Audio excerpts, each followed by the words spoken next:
we've got a 2022 G26 BMW i4 M50. So this is BMW's swing at Tesla's Model 3 performance. So we're going to talk about, like, realistically what's going on here. BMW owner since 1995, 1996, 1995. So I can give you some good feedback on exactly what is going on here. So it's a really nice car. The G chassis is a nice car, but so driving this car normal, I think it's a really good swing at Tesla. Obviously, that's who everybody's going after.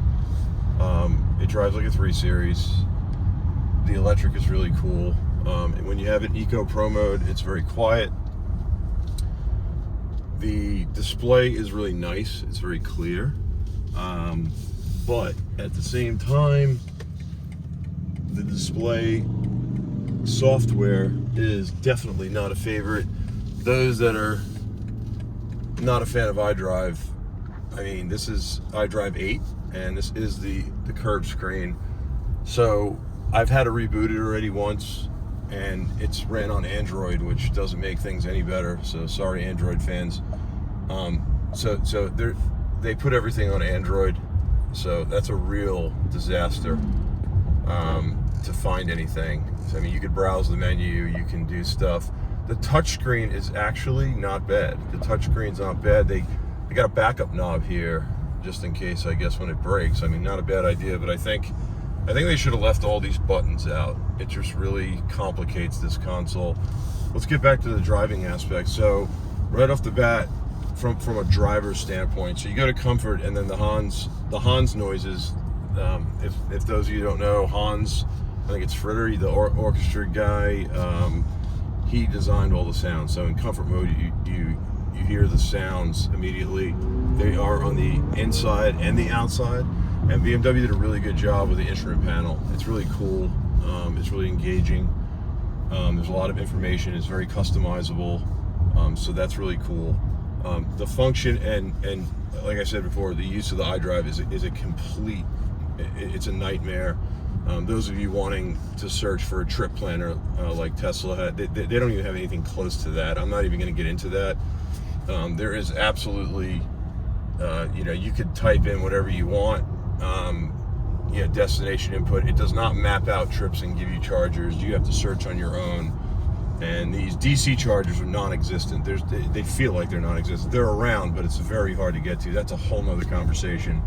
So if you're buying an electric vehicle in 2022, 2023, and using it as your primary car and plan on taking it on trips, you should not buy an electric vehicle unless it's Tesla. I mean, period, end of story. Just buy a hybrid or buy a gasoline car. We're not there yet. That's just not. We're not there. There's not enough chargers. That's a whole nother discussion. So right off the bat, you can tell that they just took a gasoline car, a petrol car, and they took the 4 Series Grand Coupe, and they just said, okay, we got to rush this thing to market. Let's slam a large motor up front. Let's slam another motor in the back. Let's see what we can do. And what happens is exactly that. You have a gas car that was converted to an electric car. So BMW fit and finish, quality, obviously, it's a 10 out of 10. Everything's perfect. You can't even compare it's apples and oranges as far as quality. Tesla, poor quality. Although I might add Model 3, Model Y, I would say the quality is very good compared to 4 or 5 years ago. But in no comparison to this. BMW quality is obviously better. That's not even an argument. I mean, if you think it is, you probably need your head examined. So they did a great job with the sound, everything. But it's a gasoline car converted to an electric car. And when they designed it, it feels like, I don't know what size motors they have in front and rear, but the power is really biased towards the front of the car. And what happens is that, combined with a really, really, really poor suspension dampening tune, because it does have adaptive suspension, when you accelerate, the whole front of the car comes up at, so high rate of acceleration, whole front of the car comes up, and you actually lose your steering input. So the front end gets so light from the weight transfer that you actually will lose your steering input by about 60 to 70% when you accelerate from 0 to 80. At highway speeds, things get better, but it's actually, I would say, borderline dangerous. The car goes up like this. It just kind of just goes up, and you have no, look at the steering. The steering is just all over the place, and until you come back down, until it settles. So you got a power bias issue front to rear for those of you who are very hard drivers, and potentially, you know, a rebound issue on the front. Maybe like as the throttle's applied from 0 to 60 or 0 to 80, they should have like maximized rebound on the front dampers to hold it down, and maximize compression on the rear dampers, so the car doesn't squat as much. So I think they've got, you know, they don't have air springs, right? So that's actually a good thing in my opinion, but so they can't do anything with that as far as squatting on the back. But the squat is so bad, it feels like you're driving a high-powered front-wheel drive car. So this feels like a front-wheel drive BMW. And technically it is a front-wheel drive BMW. This is a front-wheel drive BMW that had an electric motor added to the rear. It still has the rear transmission tunnel, so you know that the transmission tunnel is still there. This is a G20 car. This is not an electric vehicle made from scratch, and it's obvious, but it's a good vehicle. It's solid. There's no rattles. There is no trim that is out of order. It's quality. It's what you would expect from BMW. They do not destroy car. There again, this is the same thing you would find. I mean, even the screens, those of you who don't know, 2023 up, pretty much on the G2 or GXX, I should say, are going to have this screen. So you order a 2023, you know, for example, 3 Series, I believe you're going to get, you might even see it on BMWUSA.com. I believe you're going to get this this screen. I don't know if the curved is still an option. I think they're going to just throw them in all of them and just cast whatever they want on the display. But really cool display. The M mode, we got, you can go back. Let's see if we go back home. You scroll over, typical iDrive chaos, and you just kind of get used to it. And really cool, like battery temperature, and really cool stuff here. You know, you got like sport displays. Those of you familiar with sport displays, it's you know, it's sport displays. So you got this car has 19-inch wheels with the all-season tires. So the handling suffers because of the all-season tires, but the reason for the 19-inch wheels is if you get the larger wheels, the range drops to 220 EPA rating, where the 19-inch wheels is 270. We managed to get a solid 225 highway miles at 7 to 10 miles over the speed limit from the North Carolina coast to the Piedmont Triad area, and you can make it without stopping if you want to gamble with, you know, having like 3% left. I don't recommend that. The problem is the charging infrastructure is not there. So Electrify America, you get the free 30-minute sessions, but finding Electrify America, especially here in North Carolina, it's like non-existent. There's a few, and yeah, you know, they have these 350 kWs. Well, that just depends what the car is going to accept. This car will not pull 350 kW in at any speed. I've tried. I don't know if there's a waiting period for that. I have no idea what the details are. You can comment if you want. Memory seats, they've got them on this side. They got a plug on the other side, so that means you can have that as an option. I'm assuming. But the menu, the carbon fiber trim, it all looks really good. You know, obviously this is not BMW's i4 M car. This is the M50, right? So we all know what that 50 means, right? That 50 is kind of like when you see an let's use the M340, right? So this is the M Performance, in my opinion. It doesn't have a WBS VIN, so there's one thing. It does have stitching, but they threw that in a few cars. Doesn't have the competition seat belts, but it's not a competition package. So my thought process is, I think they're leaving the full M electric car open to take on Tesla later on and the other competitors. For example, like the Plaid, and it's clear that BMW and others are going to catch up. They have the ability to do so if they're going to spend all the resources on it. You know, it's real simple. Like, okay, I'm going to say this: if the infrastructure was there like Tesla's, and they fixed the power transfer problem, and the car didn't squat like it did,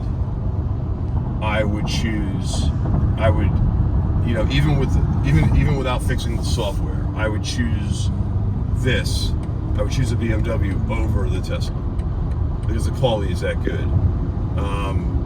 But since they don't offer, you know, the infrastructure, it's just too early. It's way too early. So I don't like that. So we'll do some acceleration numbers. This one is advertised at 0 to 60 in 3.3 seconds, I believe, and the quarter mile 11.6 seconds. You could feel that it has more. You can feel it has more go above 80 to 90 miles an hour than the Model 3 Performance. It's very clear, but it cuts you off at 130. So the Model 3 Performance is 157, or I think, or 163, something like that. So you don't want to be racing you shouldn't be street racing at all, but you don't want to be messing around with a Model 3 Performance. If we're going to pull over here, I'm going to do kind of a launch. There is no launch control. Track drivers, I can tell you right now, this thing is not track worthy. BMW even says it's not, but at least you can shut DSC off. You don't hold the button down, but DSC off, it's not all the way off, just like anything else. It still gets involved. So we'll kind of like zoom in on the speedometer. We'll give you, we got an 81% battery. We'll take auto hold off, and we're in sport mode, DSC off, and we'll show you what it does. And then we'll get a stop going too. So cameraman, when we stop, we're going to do a full brake pedal stop. So try to keep your camera on there. So we're going to start off and go. So front wheels are really grabbing the front steering wheel. So we're going to go and hold it all the way down, and then you'll see the battery temperature, and then we're going to go stop. So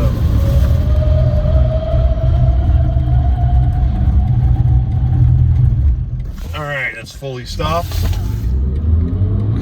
and you can see the battery temp. It's kind of cool. It goes up as the battery temp goes up. It will lose its stuff. And one thing we noticed with a full braking, the passenger seat lifts itself up to hold the passenger like a glove. It's kind of weird. I got choked. Yeah, so like it chokes you. So it's limited to 130. I will say this, like this is not a surprise. The brakes are better than Model 3. The brake pedal feel is very similar, but the pad compound is definitely better. You can do repeated stops, and it's no surprise, better than the Model 3. The only thing holding it back is the tires, right? So the all-season tires, you're tire limited, so you're not going to be able to stop as fast. So it's kind of not a fair test on stopping, because the Model 3 Performance comes with a summer sticky around 200 tread wear, 220 or something like that, 240 or whatever it is. It doesn't really matter. It's got a stickier tire. It's a Pirelli or a Michelin that's stickier. So around a corner, I can tell you, you can listen to it. There's like no turn in existing. Like it's just an understeering, undertuned suspension on absolute terrible eco tires. So handling is definitely not its forte. Now, for most people, they're going to get in here and it's going to ride too stiff, right? Everyone with an M car, it rides too stiff. Well, it rides too stiff because they crank the compression on the dampers and then they put springs in it that are undersprung. So you can see right there, it's like it doesn't want to go. So even what's interesting is we had two i3s and both i3s with bicycle tires basically handled better than this car. That's an interesting comment right there. I'll say it again. Both i3s, the 2015 i3, the 2020 i3S, they both handled better than this car. So if you didn't hear that, rewind. They did. And another thing they did better was stop better, but they were 3,000 pounds. So this car comes in way over 3,000 pounds. It's I don't know the exact weight, but it's up there, and mainly because of the battery. But yeah, so the i3 was a car that was understated. It was not a sports car. It was not fast, but it felt like a BMW. Okay, this car does not feel like a BMW. The G chassis, to me, this is my opinion, does not feel like a BMW. And then when you get this power transfer thing going, it just doesn't feel like a BMW. The rest of the car does, like, you know, the quality of the car, the big grille thing, right? I'm sure you got the big grille thing kind of grows on you. It's not terrible. Like I said, this car, I would choose this car over a Model 3 Performance. It would be a better value, without question, if the power distribution from front to rear was corrected, and if there was an infrastructure so you can go anywhere you wanted, like you could in a Tesla, and for most people, like the software, like this is a complete disaster. It's just as bad as Mercedes-Benz, and really once you use Tesla software, once you use a trip planner in a Tesla, it's like everything else is garbage. Rivian tries to mimic it, of course, and Lucid tries to mimic it. Ex-Tesla employees, what do you expect, right? But you know, you can mimic all you want when you don't have it. One thing I found interesting is I have a friend that works at the BMW dealership, and he had to take some training at the BMW dealership, and he sent me snapshots of the BMW screen of the tests for the sales department, and it made sure that salesmen were going to tell customers, saleswomen and sales, it made sure that salesmen and women were going to tell customers that there were 42 or 44,000 BMW charge locations available, and that actually is true, because there are over 40,000 J1772 connections available. But what BMW fails to tell the salesman is, when they're trying to educate him, is you need a hotel in order to plug in overnight or sleep at the car for 5 or 6 hours. So I thought that was kind of a really sly, slick way, whatever you want to say, to bait somebody. And on the same screen that he sent me a snapshot of, it said Tesla only has 1,200 charging stations, which that is true. The number's probably harder now. Now, for Tesla people, 1,200 stations. So everybody should know that every Tesla station pretty much is 4 or more, if not 8 to 10, 16, right? When you pull up to these other stations, these DC stations for other cars, very rarely do you find more than 1 or 2. It's very rare. Electrify America, there's a few that have 8 to 10. There's hardly any of them, and they don't list them as stations. They list them out on their display, like as pumps. So, you know, Tesla will give you, it's like, here's the station, right? It's like, here's the gas station, and it's like, they're not telling, like, they're gonna tell you how many stalls there are, but on the map it's like station, station, station, where the other ones are kind of, I feel like they're trying to trick people, and because people, I mean, let's just say it, humanity is uneducated on the electric vehicle subject. So like the internet's good because people can look things up, but I feel that everyone I run into does not know, they don't know enough about the chargers. Everybody, like how long does it, how long does it take to charge, right? I'm sure you've heard that one. How long does it take to charge? They don't understand how it all works. They don't understand that you don't let it go below 15. They don't understand that you really don't want to go above 80 or 90%. They don't understand that. Well, with the Tesla infrastructure, you don't. You just go from station to station to station, and really all you need is a car with like 250 to 300 mile range. Like that's all you need, and you just go. You got to get out of the car. Two and a half hours is about enough of driving. You got to get out, which is interesting because BMW alerts you, like a lot of other cars. Mercedes-Benz coffee cup for Mercedes people. BMW alerts you, it's time for a break around the 2 hour mark. But the problem is there's nowhere to break because there's no charging stations. The lack of charging stations is alarming with the amount of vehicles they're rolling out. I ran into a guy at Electrify America. He had a Rivian. There was actually 2 Rivians over there, and yeah, he said he had no problem coming from Florida. And it's like, maybe he didn't. If you plan ahead on the BMW app, so BMW's app, those of you that have used BMW's connected app, the connected app is gone, and they have one called My BMW. It's better. How about this? This is a weird one. It's better, but it's just as shitty. So it's terrible. It has to update. It's not live. You have to do all these, like, it doesn't matter how many times you click this stupid synchronization with iCloud inactive. You could. I've done that like 40 times already, and it just won't synchronize. So and then the remote software upgrades, right? So BMW has it on here, remote software upgrades, right? But it's not true. What it is, it's partially true. So to clear that up for everybody, because I know there's a lot of channels out there, the bullshit just rolls out of their mouths. So remote software upgrade is not remote. It's not over the air, right? So it's not Tesla. It's not over the air. They can't program the car front to rear, meaning it's not like you can throw the ISTA machine away, right? ISTA machine's not going anywhere anytime soon. What they mean is it'll update the maps, which that's nothing new because before the USB drive update, they actually had over-the-air maps back in 2013 and 14.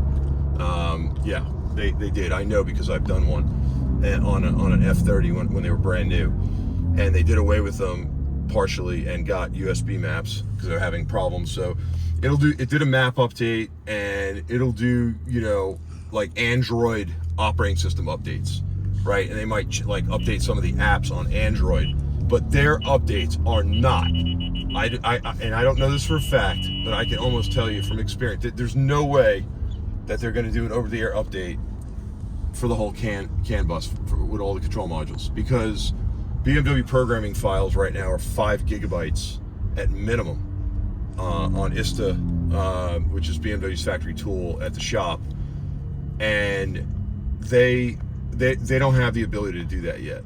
It takes hours to update it on ISTA. They don't have the ability to do that yet. They will, obviously, but they don't have it yet. So the other thing you can't do, you cannot connect this vehicle to Wi-Fi unless it's your mobile device.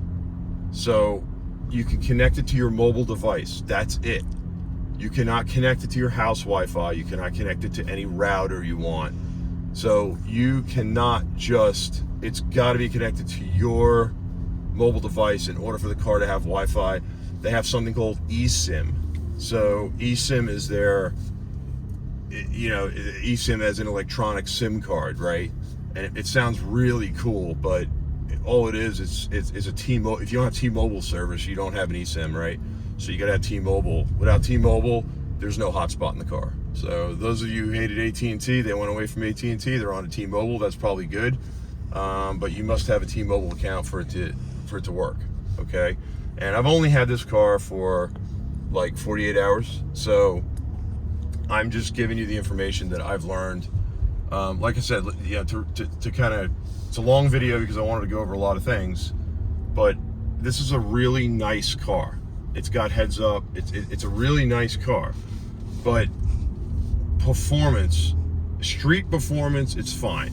90% of people are going to love the way it feels, but if you drive a Model 3 performance, there's no way you're going to jump into this and be happy. It's just not going to happen.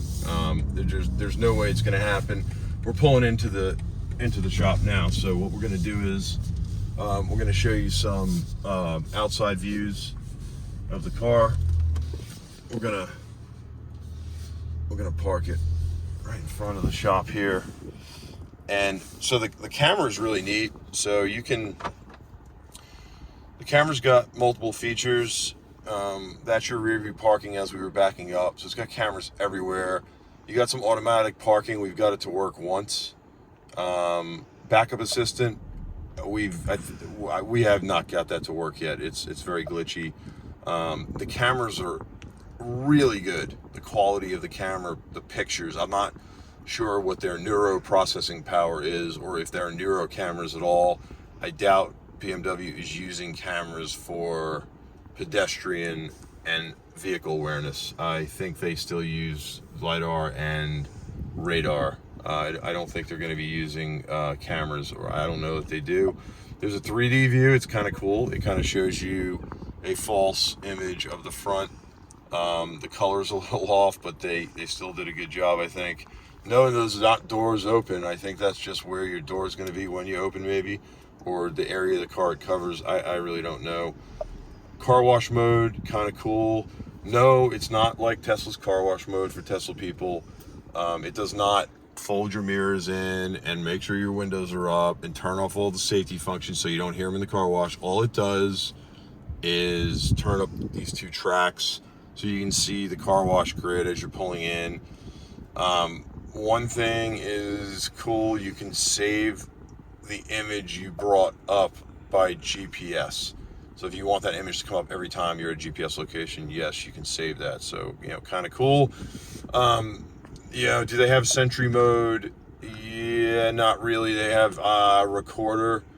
It's called Drive Recorder. So, they're working on it, I guess. They got so many cameras in the car, so it actually works. I mean, it's not bad, and you can export them to a USB.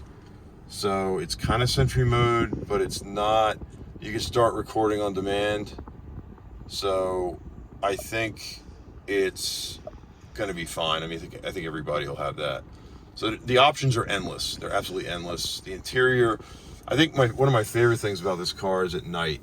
At night, this car is really cool. You got blue lines everywhere and blue ambient lighting, and it's really cool with the noise going on. It's a really neat thing. So storage, cup holders. I don't think BMW's ever put cup holders in a decent spot. So these cup holders look like they are in a decent spot, but they're not, because you put a big cup in here and it blocks the volume knob, but it does have a real volume knob. And you can reboot iDrive 8 through here too, by holding down the volume knob. That'll fix a lot of glitches, and they're mainly Android glitches. I mean, you're not rebooting anything else, because they don't use Unix. So I don't know why they don't use Unix, but they don't. And there's a nice cover for that. And you've got a Type A, I believe it is, USB port, the old USB, and then you've got Type C in here. Little storage compartment there. Auto hold, so it kind of keeps you in position when you're stopped. Electronic parking brake, of course. And then your parking, traction, and all these buttons. I think all this could have been avoided if they had a cleaner screen. And this is a full touch screen, and it's a good touch screen. It responds. So it's a good touch screen. It's just whoever's writing the software needs to be fired. They just need to fire the person writing the software, and they need to fire the person that signed off on this car on the powertrain distribution. Yeah, just gone. You should fire them. They shouldn't keep them. Wi-Fi connections, you can see that, you get all excited, right? And it's like, no, you're not connecting Wi-Fi. You're connecting to a new device, and you're basically going to connect BMW's, thing with the QR code to your device, so BMW, the BMW can use your phone as its Wi-Fi. All right, so it's like a little misleading. I think people are going to complain about that. The phone system, like Bluetoothing, it works great. The personal assistant, it's a piece of shit. It doesn't work. The weather is great. Traffic conditions, it's good. Pothole awareness, it doesn't actually see it. They have like this pothole awareness thing. It doesn't actually see it. It knows it's there by reporting. I don't think uneven road surface actually sees anything. I don't know that for a fact, but I've experienced that it warns you way too early. So I think it's coming off the GPS based on information services provided by construction or whatever. I don't know how all that crap works.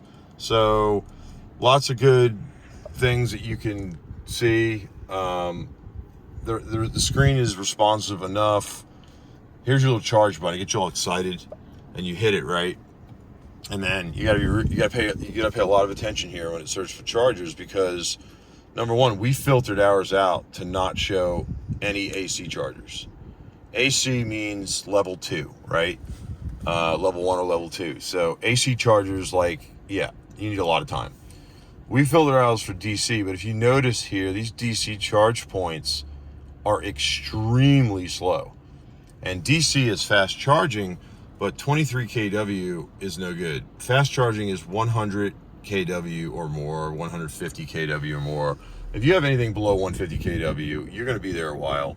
And as you can see on this list, around where we are, I mean, they're this bad. And these are per pump. These are not per station necessarily. You got to look at the, right here. So that's a station. That is a station. And it doesn't tell you. The green means it's working, I think. But you can see this one's not working. But it doesn't tell you, like, you can't go to the station on the map. And let's see if you can. You can't click it to get more information. It's not good. So you don't really know what's going on. That's better done through the BMW app, and it's still not that great. So then if you go down here, you'll see Electrify America, and this is interesting, right? Because you're going to see these addresses. They're all the same. They're all the same. Because this is one station, and they're just showing a bunch of chargers. These are good, 150, 350. They're all at the same location. This is only one stop. That's it. Only one stop. And once you get past there, you got another one, 62, all right? It drops to 62. Again, look at the addresses. Those are different. That's fine. We went to this other one here on Dixie Drive, and it was at a McDonald's. It was just one pump. And it actually worked well, though. So even though it was 62, it worked well.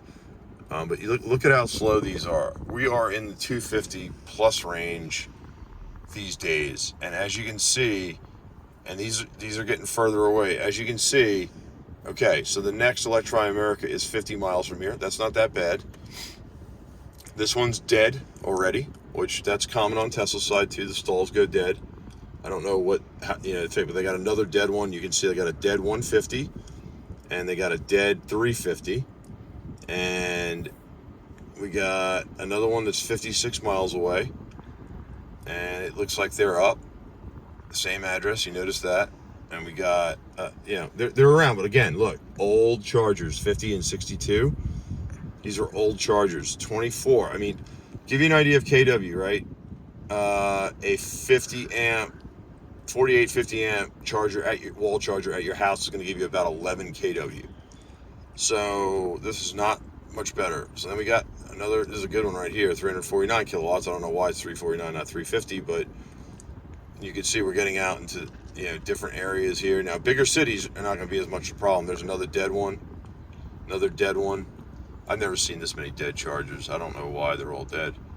And who knows if they're even dead. And that's the end of the list. They just give you a short one. But if you zoom out here, they'll start coming up. Red means dead. At least one's dead. But, it looks like a whole lot. And the problem is it's not. Because when you start taking trips, they become, you got to go all the way to Florence, South Carolina. That's a couple hundred miles from here for one to show up probably. And let's see if it shows up. I know there's one in Florence, so it's just not showing up for some reason. So this whole planning system it's poorly executed. So that's why I say I hate to be rude like that, but the person who designed this, I mean, yeah, they're fired. Just get rid of them. Hire someone else. So we're gonna go to the outside of the vehicle, and we're gonna look at some things here. You get the double click, just like the F30 G chassis, same way. And this is kind of cool. You open the hood, and it's kind of cool because it's not cool because there's no front trunk. Well, why isn't there a front trunk? There's no front trunk because this is a gasoline car that was converted to electric, right? So it's still kind of cool that you could pop the hood, though, I think. And you can just pop the hood, and there's where the 4-cylinder and 6-cylinder normally sit. And you can see you've got a nice large electric motor there. You have a DC inverter right here, and that's the fan that just came on. They left the radiator in the factory position. You've got a cooler here. Your brake fluid reservoir is in the same spot, and you have a 12-volt battery, nice Varta 12-volt battery under here. And yeah, you can see the axles and steering rack and anything orange, don't touch it. That's the deal. That's the air conditioning compressor right here. So it's obviously an electric air conditioning compressor, a high voltage compressor, and it's real. I mean, obviously, look at the fit and finish. It's typical, perfect BMW German stuff. I mean, you're not gonna find something that is out of place. It's you're not gonna find anything where they had to adjust. Everything's perfect. They've been building cars for a long time. Washer fluid right here on the BMW iX SUV. It's under the emblem. I'm not a fan of these emblems. I don't know if you guys are. I'm not a fan of it. I'd rather have regular emblems, but really great fit and finish, but not surprised to have great fit and finish on a BMW. So close the hood, and we'll put the thing on later. Nice lines. Again, front grille, it kind of is growing on me. You got some nice brakes. I'm not a fan of the door handles. I prefer the F30 door handles myself. You've got some nice M3 Motorsport style mirrors. So you don't have the fat hips like you do on the M car. So if we open the trunk,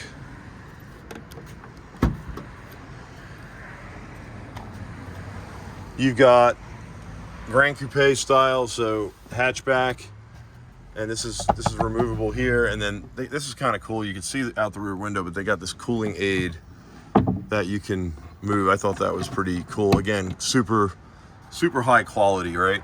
It's like typical BMW, super high quality. There's your Harman Kardon subwoofer, your tire inflator kit. So there's not much storage. You got a little bit of storage, not much, but you got some side pockets here.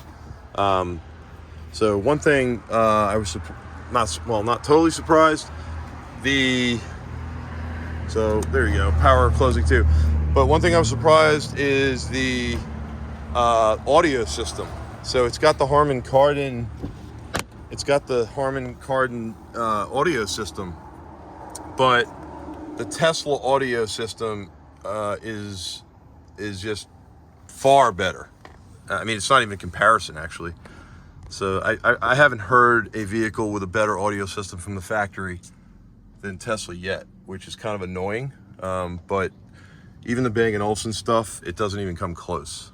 So if you haven't heard a Tesla audio system, turn it up to 11, and it is absolutely unbelievable. So these seats, probably the most uncomfortable seats I've ever set my butt in. They're just miserable seats. I'm not sure why. And this is full leather. This is real leather. So if you want vegan leather, they have Sensitech. The dashboard is wrapped in Sensitech. This does have HUD, so heads-up display does exist. So let's open the rear door.